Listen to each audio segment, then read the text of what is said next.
안녕하세요. 샌드위치 잘 파는 남자 샌코치입니다. 오늘 제가 설명드릴 내용은요, 우리 샌드위치 샐러드 포켓의 가장 기본이 되는 야채, 바로 야채 구입처에 대해서 설명을 해드리려고 합니다.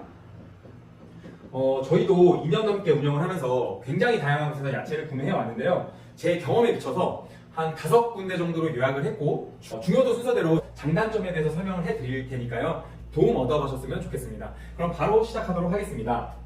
저희 같은 경우에는 크게 5군데에서 구매를 해왔었는데, 우선 설명드리기 앞서 저희 같은 경우는 크게 양상추를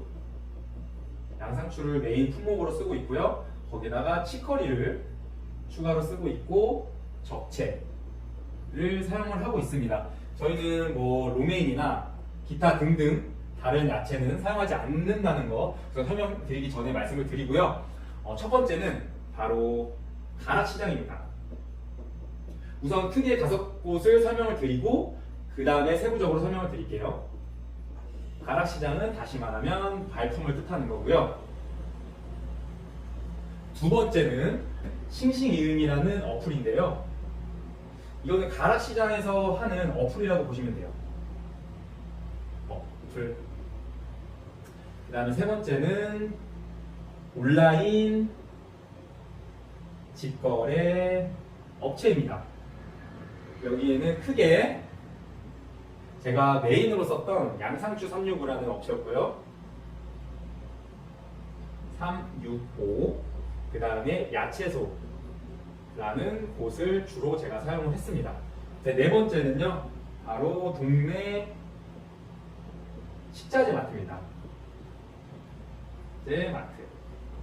동네 식자재 마트 예시를 들어드리면요, 저희 동네 같은 경우에는 왕도매 식자재 마트라는 곳이 있습니다.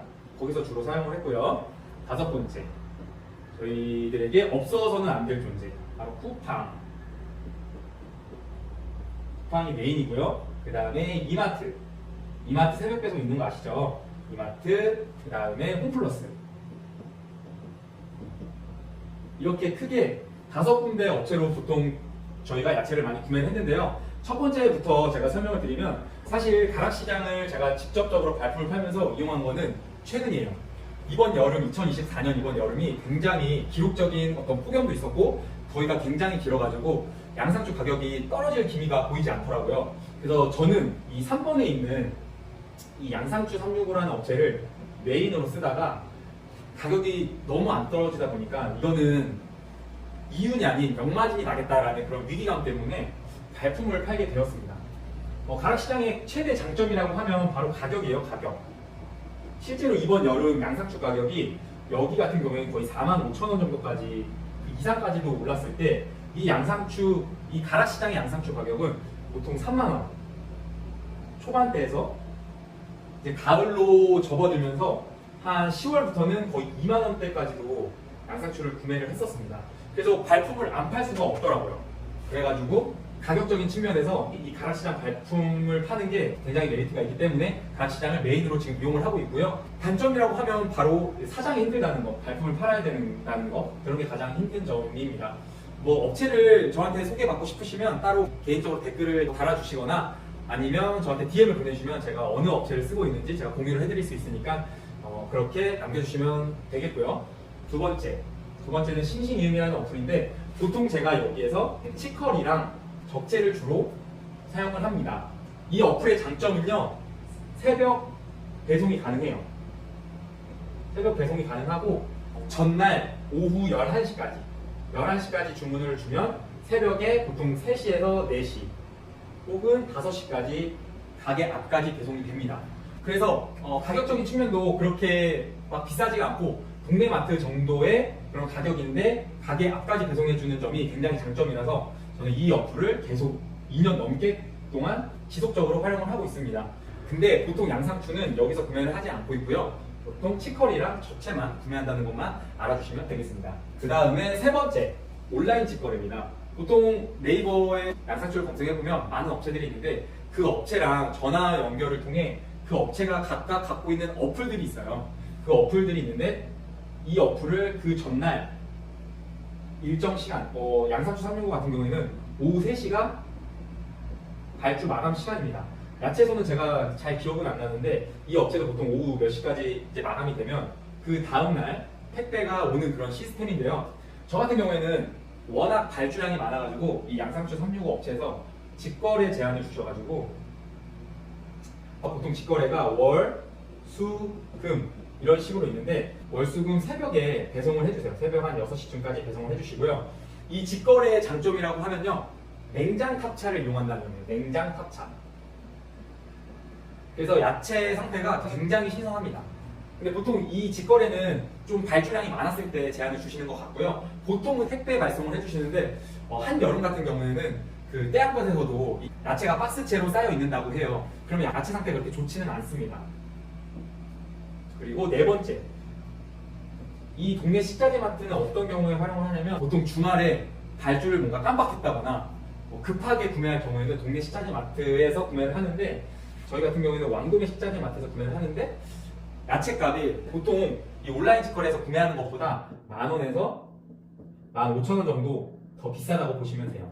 뭐 단점으로는 가격이겠죠. 이런 가격적인 게 좀 비싸다는 점. 다섯 번째는 쿠팡입니다. 쿠팡, 이마트, 홈플러스. 이 세 업체 모두 새벽 배송을 하고 있는데 쿠팡은 로켓프레시, 이마트, 홈플러스는 새벽 배송을 진행을 하고 있습니다. 쿠팡은 가격대는 보통 이런 온라인 직거래 업체랑 가격대는 비슷하게 형성되어 있는데 양이 좀 작아요. 좀 세척되어 오는 것 같기도 해서 굉장히 좀 깨끗하긴 한데 겉입으로 쓸 수 있는 게 많이 없고 굉장히 양이 작다는 거. 이마트도 그렇고 홈플러스도 그렇고 조금 양이 작습니다. 그런 단점이 있습니다. 근데 저희 같은 경우에는 한 요 정도 루트로 이렇게 야채를 구매를 하고 있고요. 다시 한번 정리해서 말씀드리면 핵심은 저는 이 1번 가락시장을 활용하라는 말씀을 드리고 싶고요. 각 지역에 농수산물 시장들이 있을 거예요. 그런 시장을 많이 활용하면 가격적으로 사장님들이 조금 힘들어도 발품을 파는 게 이 샌드위치, 샐러드, 포케 장사를 하시는데 마진을 남길 수 있고 이윤을 남길 수 있는 그런 길이니까 발품을 팔라고 제가 말씀을 드리고 싶습니다. 그리고 추가적으로 제가 또 설명을 드리고 싶은 게 가락시장은요 경매를 오후 4시부터 시작을 합니다. 그래서 지금 양상추에 대해서 말씀을 드리는 거예요. 양상추 경매요. 오후 4시에 시작해서 오후 7시나 8시쯤 끝나고요. 양상추 업체를 만약에 내가 컨택을 했다 그러면 사장님께 한 오후 7시에서 8시 정도에 연락을 드리면 가격을 알려주세요.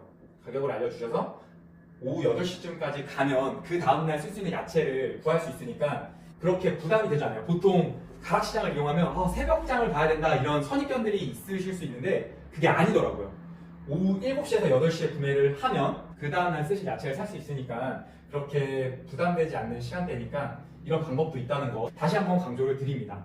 되게 조금 두서없이 정리를 해드렸는데 더 궁금한 거 있으면 댓글에 남겨주시면 제가 친절하게 더 추가 설명을 해드릴 테니까요. 댓글 많이 남겨주시면 감사드리겠습니다. 오늘도 도움되셨다면 구독과 좋아요 눌러주시고요. 알림 설정도 해주시면 너무 감사드리겠습니다. 앞으로도 이런 유용한 정보들 꾸준히 업로드 해드릴 테니까요. 제 채널 많이 찾아와 주시기 바랍니다. 시청해주셔서 감사합니다.